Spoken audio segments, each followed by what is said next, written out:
Fanse wa sport assalamu alaikum nga foli be gulbaden bɛɛ lajɛlen ni wagati na an ka émission ale waati kɔni ale sera a balimakɛ Sheikh Abu kɔni ale mankan don an b'a fɔ Dirisa Jakite n'a tulo b'an na ni wagati na k'a k'i kun ka bɔ an ka se ka baara a nun don. Sheikh, assalamu alaikum. Abaka, on est bara.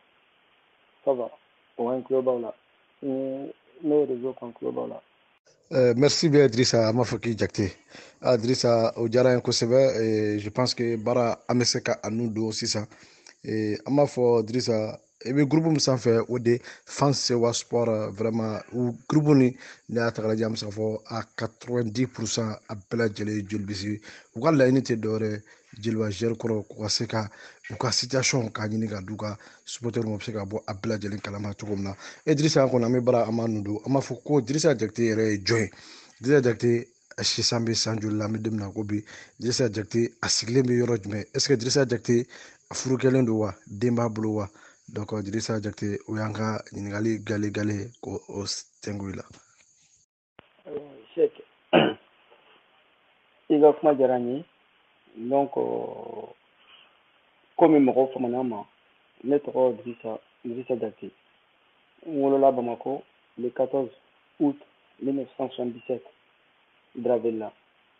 donc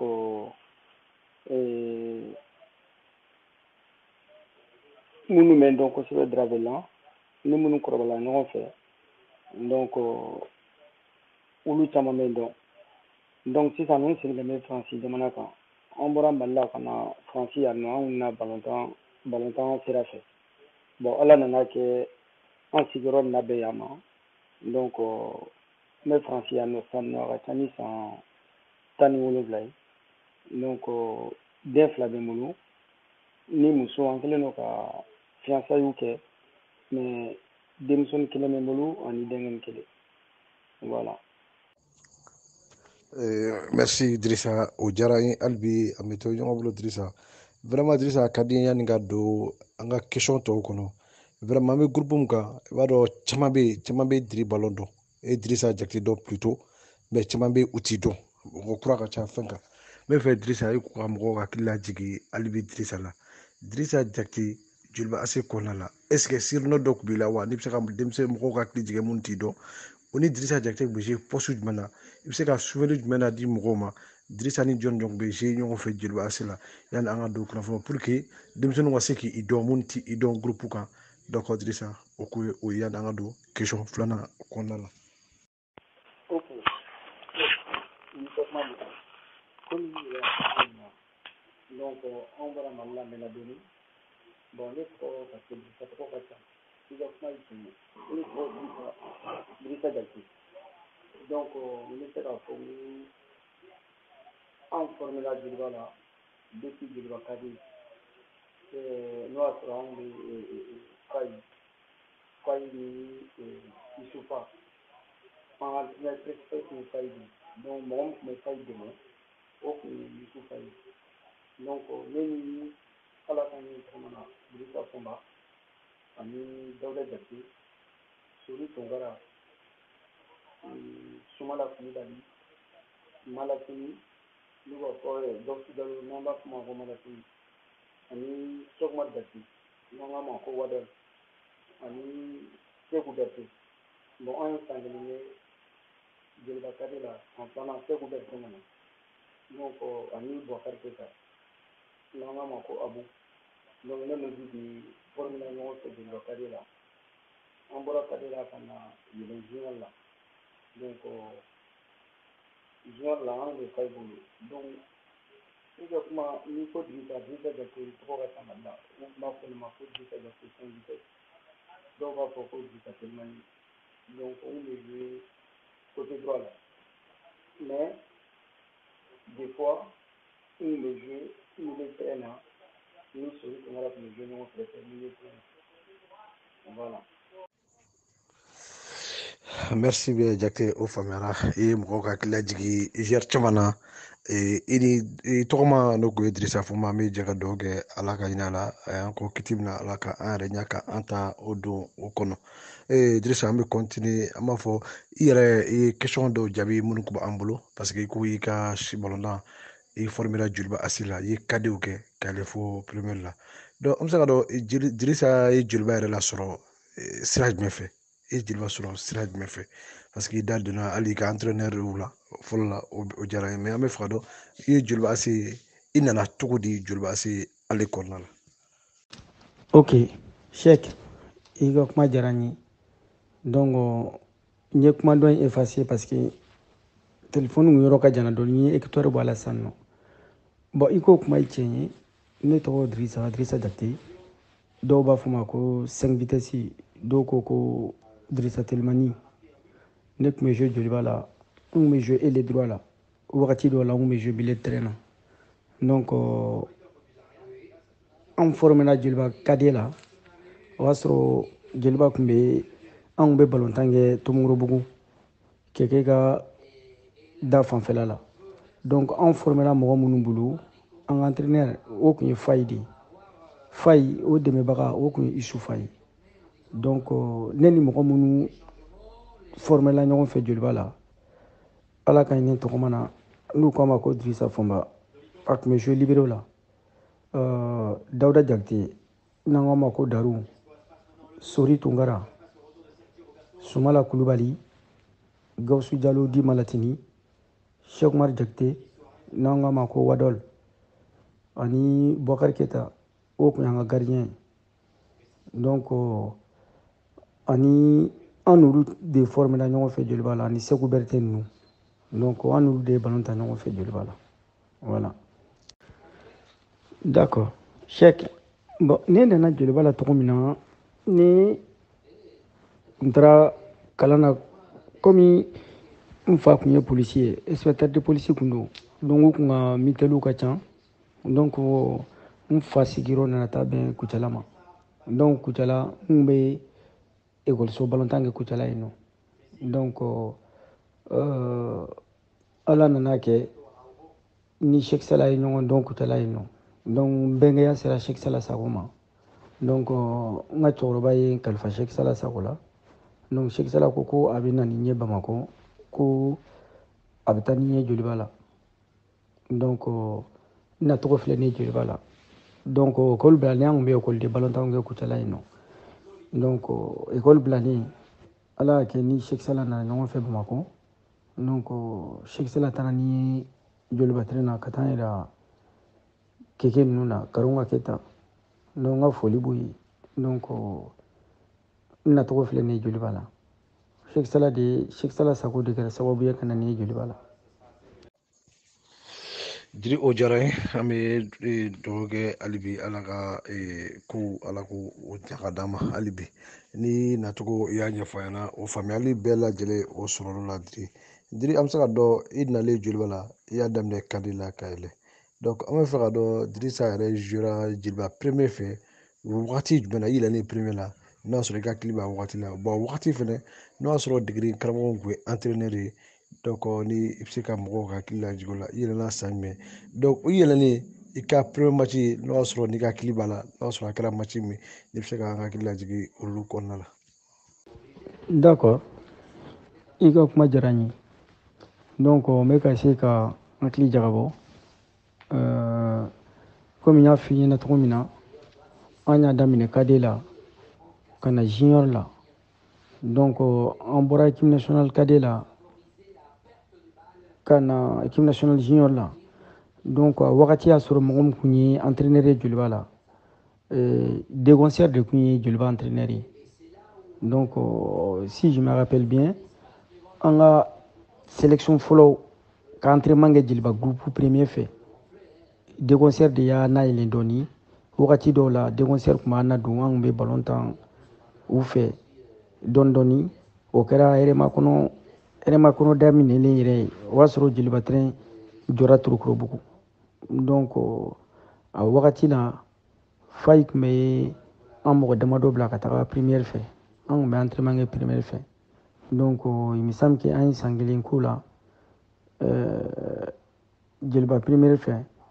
mais n yɛrɛ kɔni n hakili la franchement n ka premier entraîneur jeliba première fɛ déconcert de don mais minnu y'an lalanse kosɛbɛ yɛrɛ o kɛra Fajeri Jara ani Malik Fall donc olu de y'an lalanse kosɛbɛ parce que an ka génération dɔ tun bɛ yen nɔ an tun bɛ jouer lebri ninnu fɛ donc mais n ka premier match yɛrɛ jeliba fɛ ni n ko n bɛna a f'i ɲɛna il me semble que n ka premier match jeliba fɛ a kɛra Bouvier kɔnɔna la.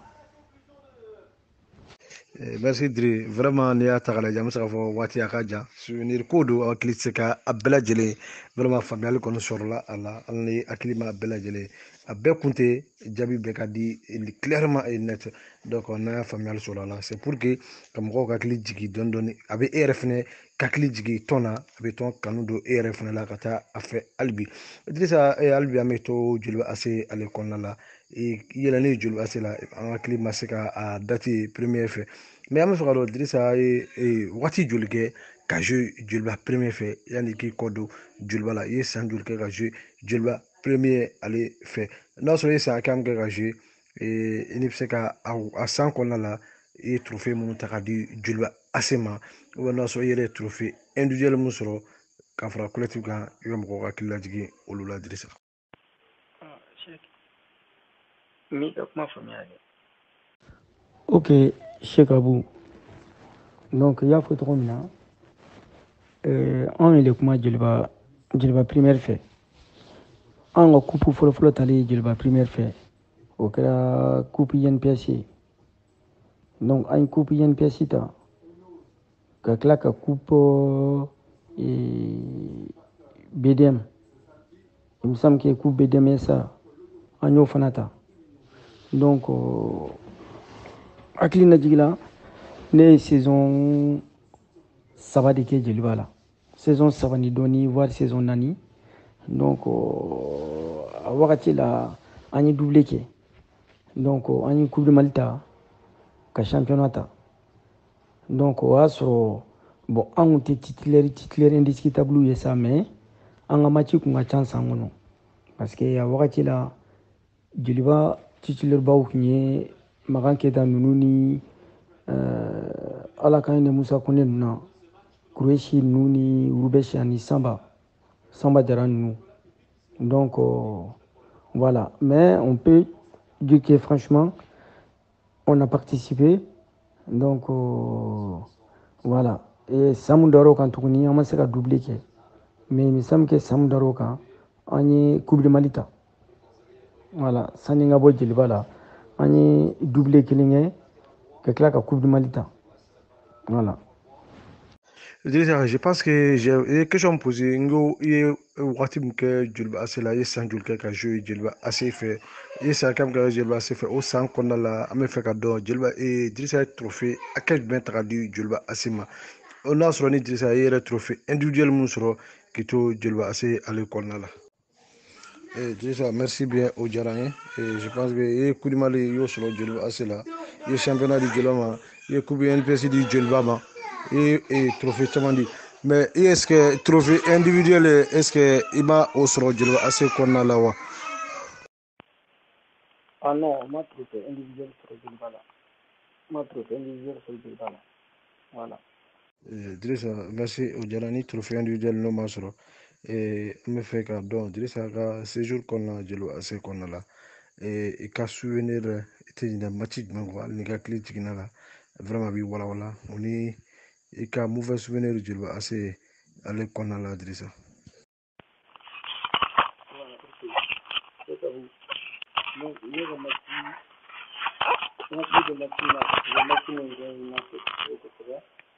Ko b'a dɔn Joliba contre Stade ni i sera k'a ye o match la k'i ye match ɲuman kɛ dɔrɔn donc o bɛ k'i lancelen donc ne lancera cogo min na n bɛ se k'a fɔ pratiquement an ka génération yɛrɛ lancera cogo min na o kɛra Joliba contre Stade Umaru Konate kɔnɔna la donc a don quasiment an ka génération bɛɛ tun b'a la an bɛɛ tun bɛ terrain kan Donc, franchement, Agnès Sadji, il me semble qu'Agnès Sadji 3-1. Il me semble qu'Agnès Sadji 3-1. Et Marconate Konala. Donc, après, du coup, Nico a mauvais souvenir, mauvais souvenir, fin excellent final là. Excellent final là. En cliba là, à don, tout ça au début de donc, parce que ni ko pratiquement Mali Ballontan, ni ko Djilba Stade. Donc, souvenir d'Obé, notre série, nous, quoi. Voilà.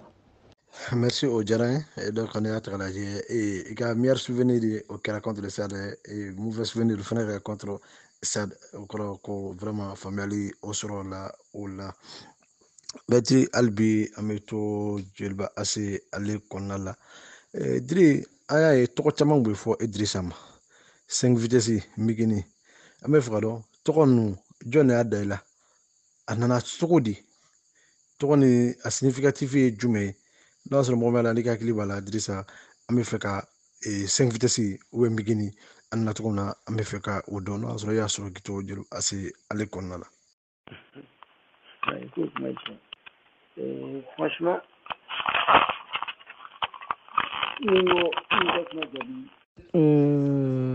Migini ou bien Idrissa Teliman na tɔgɔ min na 5 vitesse. Donc, franchement,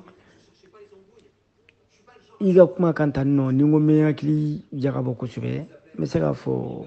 mɔgɔ minnu yɛrɛ commencera k'an wele ko 5 vitesse Kourechi fait partie des gens. Kourechi b'a la Darajan a wagati la Darajan Jeliba Darajan b'a la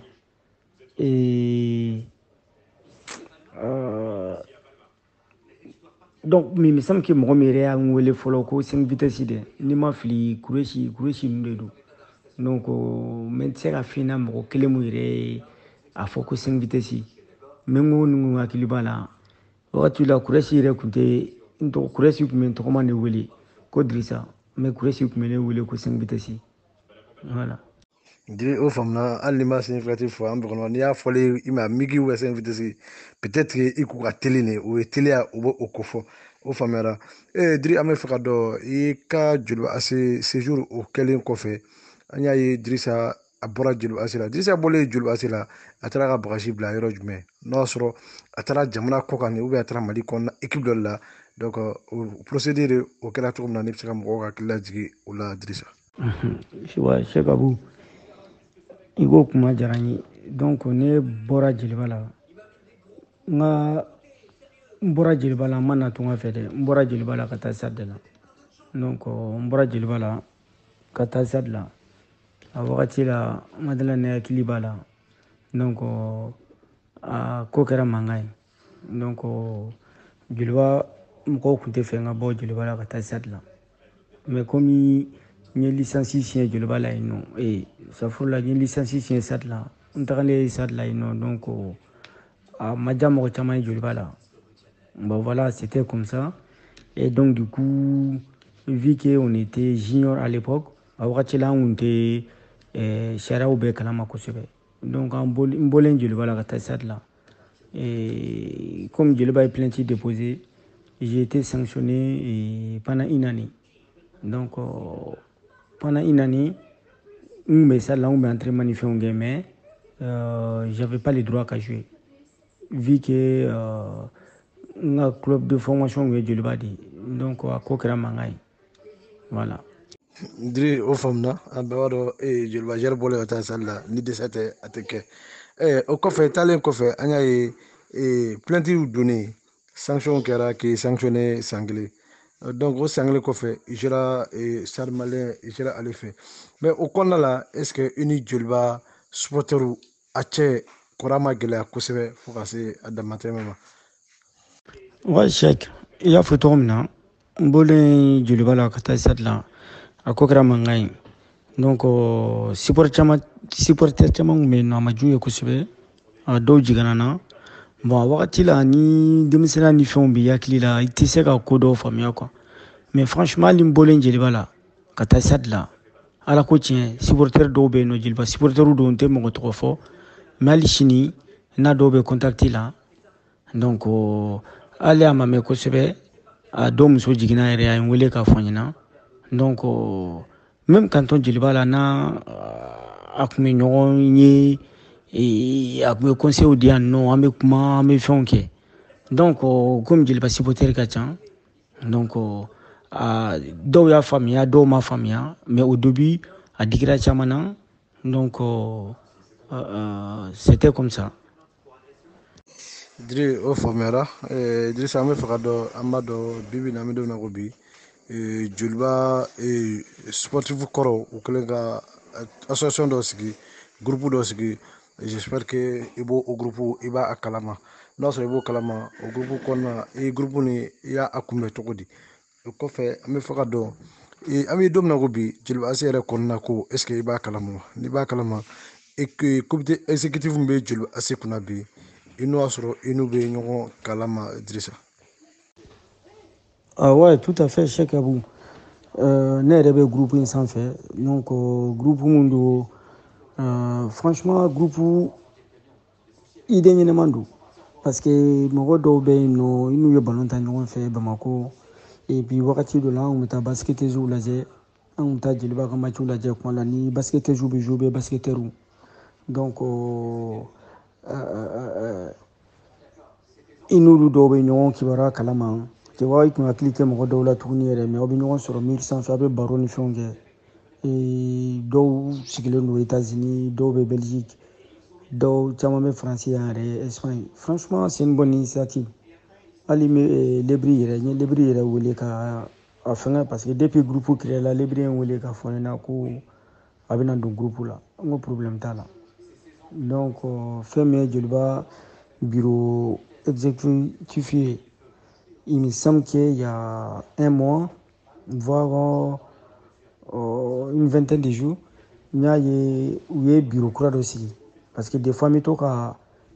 n connecté mairie sanfɛ mais komi n ka baara tɛ n permettre tuma bɛɛ n ka yɛlɛn mairie kan ka kuma quoi donc n y'u ka bureau sigi ye n bɛ to ka Umar Bagayogo ninnu ka fɛngɛ lamɛn joueur kɔrɔ minnu kɛlen don k'u ka association sigi Umar Bagayogo ni Sumalaba ninnu ani Sebalami ninnu donc franchement ouais ok n bɛ nouvelle kalama n bɛ nouvelle kalama grâce à ces murs n bɛ nouvelle kalama. Merci Diri ni bɛ nouvelle kalama an kɔni b'a dɔn jolibaden kɔni a bɛ sa jolibadenya la donc a bɛɛ ye jolibadenw de Diri an bɛ don i ka carrière équipe nationale ale kɔnɔna la i yɛrɛ y'i da don a la kuma daminɛ équipe nationale ka di i y'o kɛ i ye junior i y'o olu bɛɛ lajɛlen kɛ Diri an bɛ se ka dɔn i ka équipe nationale yɛrɛ kɔnɔna la est ce que kadi kɔnɔna la i ye coupe d'Afrique jumɛn ta kadi kɔnɔna la journal n'a sɔrɔ i dɔ ta i y'a sɔrɔ n'o y'a sɔrɔ i delila ka équipe nationale premier i delila ka sélectionner o fɛnɛ la ne y'a sɔrɔ i taara a phase pour la en un mot i ka équipe nationale yɛrɛ ale yɛrɛ séjour kɔnɔna a kɛra cogo di Dirisa Jakite bolo. I b'a fɔ i y'a fɔ cogo min na komi kuma daminɛ la n yɛrɛ da sera ma k'a fɔ donc du coup Mali équipe nationale ko la an y'a daminɛ kade la an ye kade kɛ ka équipe nationale junior kɛ ka espoir kɛ ka équipe nationale A kɛ donc franchement an mɛnna ko la dɔɔni donc an ye étape bɛɛ kɛ Mali équipe nationale ko la donc an ye coupe d'Afrique kade éliminatoire kɛ donc an ma se ka qualifier san mun dar'o kan an nana kɛ junior ye donc c'était la même génération donc an ni Sumala ninnu ni Dramane Kulibali ninnu donc an qualifiera coupe d'Afrique junior la ka taa Nigeria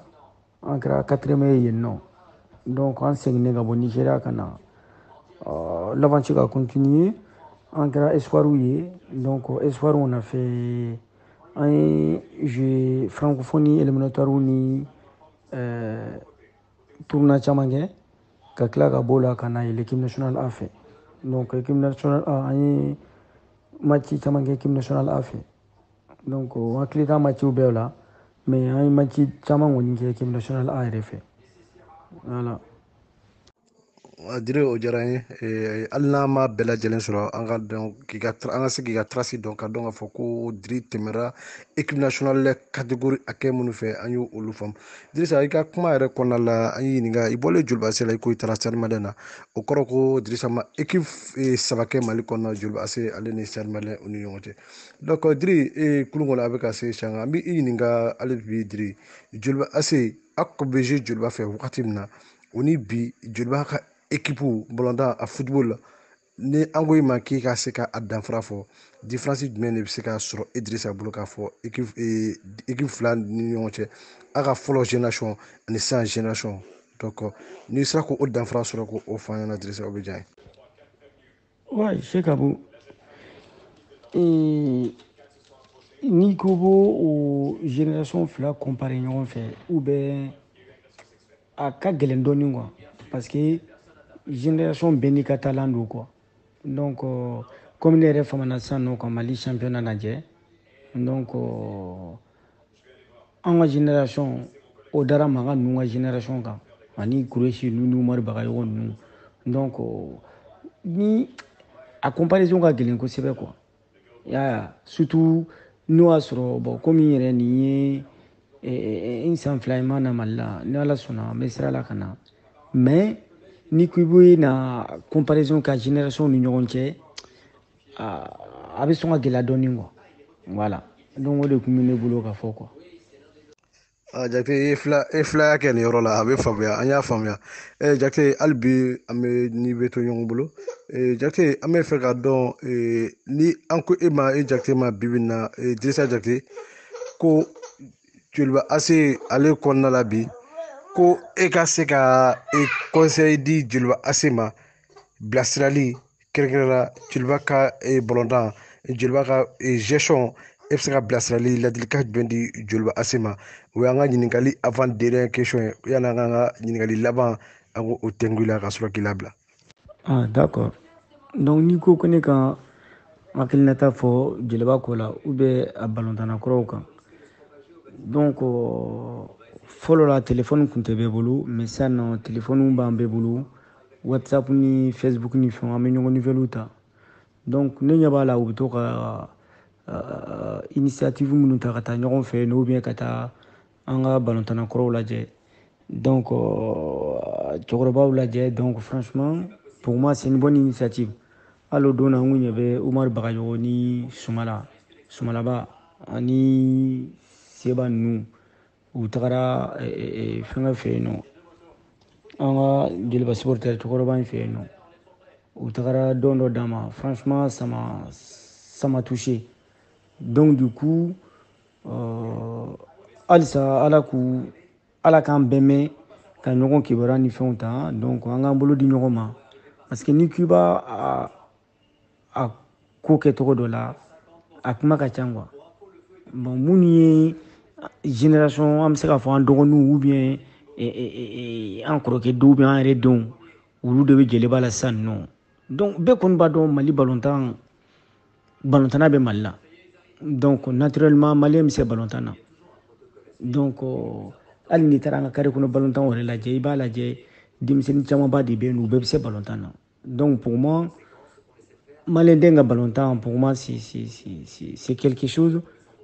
d'inné donc an bɛ se ka mun f'u ɲɛna u ka courage ta parce que depuis an ka wagati la mɔgɔ caman bɛ balo balontan na bon sisan nɔ balontan kɛlen don baara de donc ni mun bɛ se ka mun dɛmɛ franchement u ka essayer ka o dɛmɛ mais comme n y'a f'i ɲɛna cogo min na donc ni ɲɛ tɛ ko min na kosɛbɛ n'i ko i b'o a ko kiiri tigɛ a bɛ sɔn ka gɛlɛya dɔɔnin quoi voilà. Fulakɛ o diyara n ye an kɔni fila kɔni ni keguya kɔni o taala ye ɲɔgɔn ye merci bien Idrissa an ka ɲininkali laban i bɛ groupe belebele min kan groupe Sanmam sanfɛ n'o ye Fansewa Sport ye Idrissa an bɛ se ka a dɔn Idrissa Fansewa Sport ka nin hakili la ka sportif kɔrɔw k'u sama ka bɔ wo kɔnɔ ka supporter ka se ka bɔ u kalama u ka carrière kɛra cogo min na u bɛ k'u yɛrɛ bɔ Joliba yɛrɛ kɔnɔ ko kalama e yɛrɛ ɲɛ bɛ Fansewa Sport ka nin hakili la nin e ɲɛ b'a la cogo di o ni ladilikan jumɛn b'e bolo k'a ɲɛsin groupe belebele ma parce que an b'a dɔn ni kumakan ni groupe ni interview ni a bɛ se jeliba a se groupe bɛɛ lajɛlen sanfɛ bɛɛ b'a sɔrɔ bɛɛ b'a lamɛn donc o ye ladilikan min b'i bolo k'a ɲɛsin an ka groupe belebele ma bilasirali min b'i bolo k'a ɲɛsin u ma i k'i ka folikan laban kɛrɛnkɛrɛnnenya k'a ɲɛsin jeliba supporteriw ma jeliba kanubagaw kɛrɛnkɛrɛnnenya la i ka folikan kɛrɛnkɛrɛnnen min b'i bolo k'a ɲɛsin jelibadenw yɛrɛ fɛnɛ ma ni jeliba biro mɔgɔ bɛɛ lajɛlen.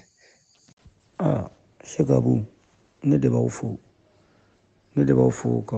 aw waleɲuman dɔn. Donc du coup comme on dit mieux vaut tard que jamais.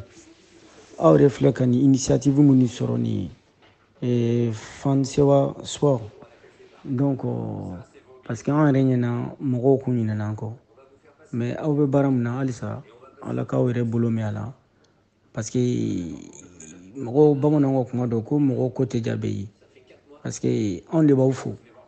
parce que anw bɛ yan nɔ donc des fois on a nos préoccupations mais aw bɛ Mali la yen nɔ aw hakili b'an na aw bɛ ka essayer ka a ɲini ka jeliba joueur kɔrɔ ninnu bɛɛ ka nouvelle ta ka essayer ka di supporteriw ma donc ne ka folikan bɛ yen nɔ ka ɲɛsin jeliba supporteriw ma halisa u ka courage ta donc comme aw yɛrɛ ka kuma don mɔgɔ ni timinan ka di ko o ko la n'ala sɔnna ala b'i sago d'i ma wagati dɔ la donc an yɛrɛ kɔni bɛ yan nɔ sisan nɔ an ye balontan dabila mais comme n y'a fɔ cogo min na an dɔgɔninw o n'an denw ni ala sɔnna don dɔ la u na supporteriw wasa donc an bɛ dugawu de k'u ye sisan nɔ sa ala ka to ɲinan ou bien san wɛrɛ ou bien dans 5 ans u ka se ka kupu ta ka na n'a ye k'a di jeliba supporteriw ma donc u sara bɛ se ka k'o de ye quoi voilà donc n ka foli b'aw bɛɛ ye halisa ala k'an ɲɛmɛ ɲɔgɔn na an ka ɲɔgɔn kibaruya ni fɛnw ta franchement an de b'aw fo ok merci.